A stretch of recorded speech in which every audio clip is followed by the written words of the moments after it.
So the main reason for no referrals, no big surprise here on the first couple. The main reason why people don't, any guesses, Austin? Main reason People, why people, they don't ask. look at that. Bing, bing, bing. Yeah.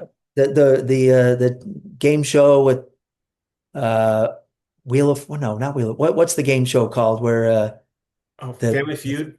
there it is, One Family of, Feud. yeah, yeah, yeah. All right. Yeah, so there you go. Number one answer from the survey was they don't ask. Now, we'll talk a little bit about that in a minute, but this next one I want to slow down a little bit on. One of my passions besides sales is psychology. One of my degrees in college a million years ago was psychology. I also got a degree in finance, which is kind of a weird combo, but it's served me well. So I read psychology books for fun. Let me explain this, not specific enough. So, Austin, if I were to ask you, if you were a client of mine and I were to ask you, in fact, I'm going to do a little mini role play here. You don't need to respond. So let's pretend you're a customer.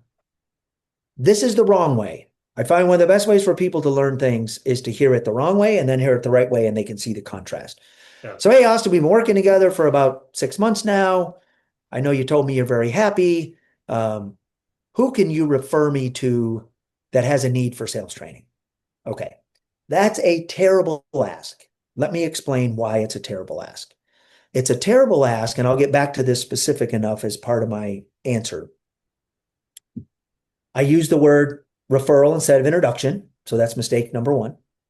Mistake number two is I said, who do you know on all of God's green earth? Right? That's a mistake. And I'll come back to why in a second.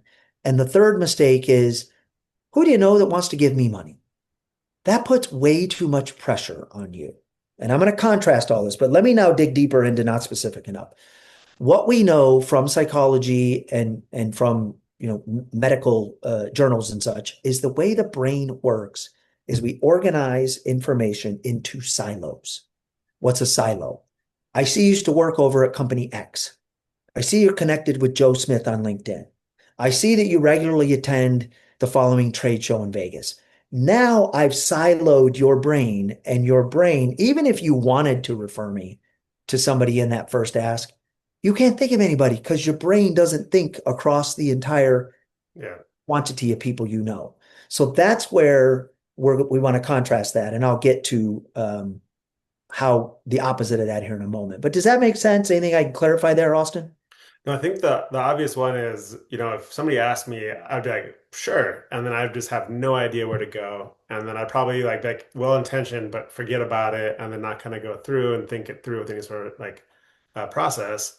But then I like that you're getting more specific on the siloing and the value of that, which is, I think, less obvious and not quite as intuitive on why that's going to be an important change. Exactly. Most people just don't understand that that broad ask is bad, right? That's the biggest mistake I made, right? So the referral versus introduction, I might be able to get away with that.